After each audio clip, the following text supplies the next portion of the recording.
Mr. Baird, this is the second non-experienced diplomat appointed to a very volatile region. What special skills does she bring other than being a strong supporter of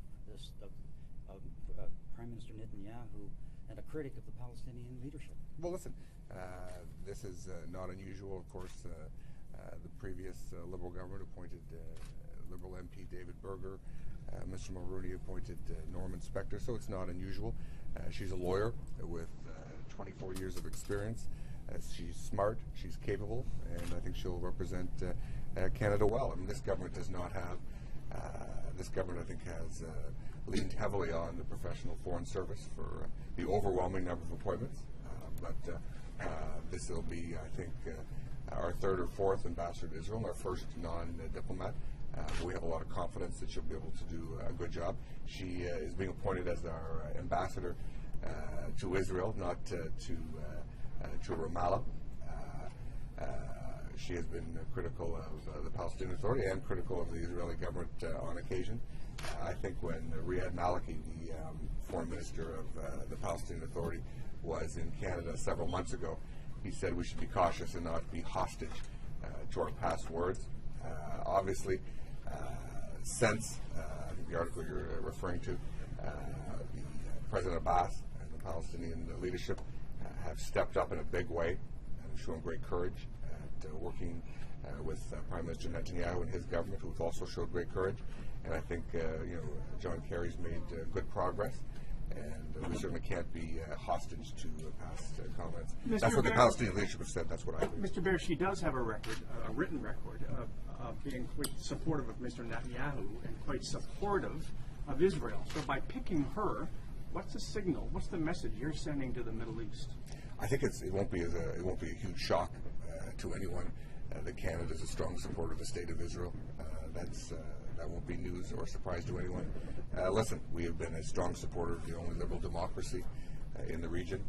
I would say the state of our relationship with the Arab world is strong and getting stronger every day. We have a good relationship with the Palestinian Authority. I'm pleased that the Prime Minister will travel to Ramallah. We've done some exceptional development work in the last 5 or 6 years with the PA that has made a real difference. I think it's some of the best work actually that Canada has done.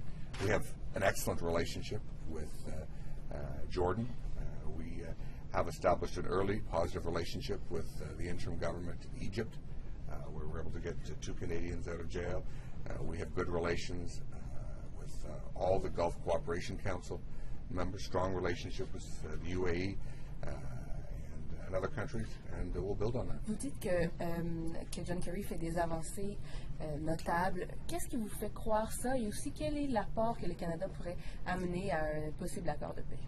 Je dois dire que le Canada, moi personnellement, bien apprécié le vrai leadership que John Kerry a pris depuis les premiers jours, comme après son nomination comme secrétaire d'État.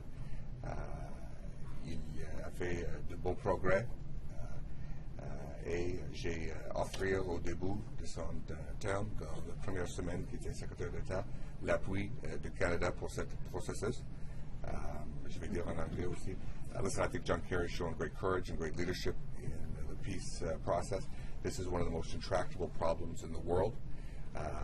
He's got a 9-month process. I think what he's done, I think wisely, first is try to put a media blackout between the two parties and to get with Martin Indyk to get them working together. Canada stands ready to assist that process in any way it possibly can. I've identified a number of areas where Canada could. One example is when John Kerry undertook a fast kickstart economic development initiative in the West Bank, a $100 million initiative. Canada was the first country, the very first country, to step up to the plate and contribute $5 million towards that effort. On occasion, we've been asked to assist in small ways from Martin Indyk and others. We also are certainly committed to support the process in any way we can. Obviously, this deal though is going to have to be made between Jerusalem and Ramallah. It's going to have to be made by the two parties themselves and not by others.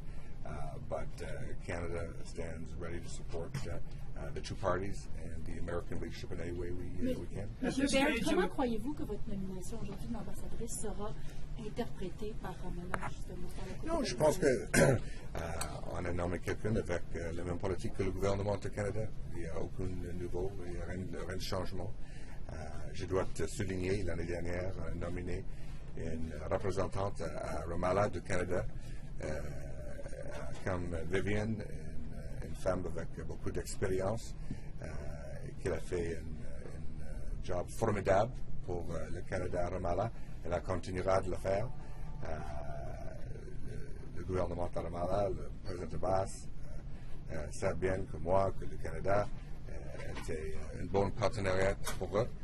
Je dois te souligner, dans mes dernières 3 réunions avec le président Abbas à Ramallah, toutes les réunions se passent très, très bien. On avait une bonne relation personnelle.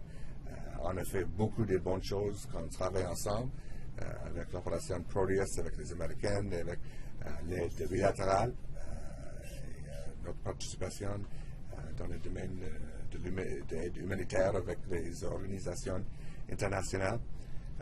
Canada is also working with the Quartet's representative, Tony Blair, who here in Ottawa several months ago singled out Canada for its leadership. We're going to do more to support the Quartet in assisting the peace process, and we are keen to do that. Can I just ask you to look ahead to the PM's trip? At this stage of the peace process, with the prospect that the Israeli government will be approving the construction of more homes, more settlements in the West Bank, what's Canada's position on that? Is that the right thing to be doing now? And will the Prime Minister, when he is there, express Canada's view directly to Mr. Netanyahu? Listen, our views are well known to our Israeli interlocutors. We think unilateral action on either side is unhelpful.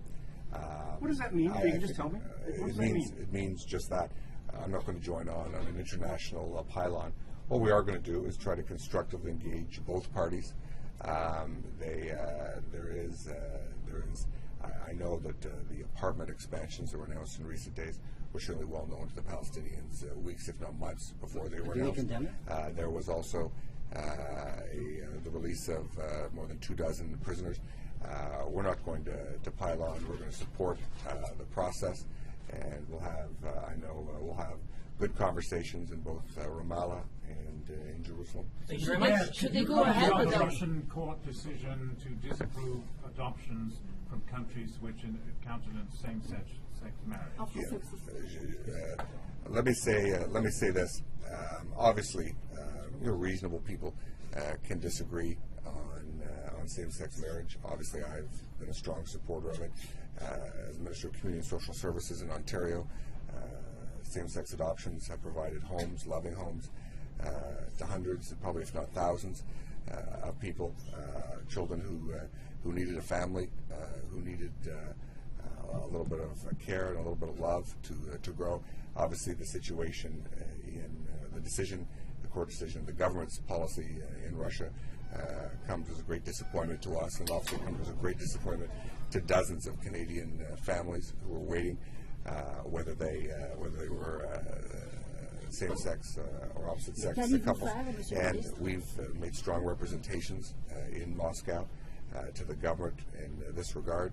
Obviously, Russia has taken on a variety of issues with respect to sexual orientation, has taken the opposite position, which is obviously a deep concern to us, and one with which we disagree with fundamentally.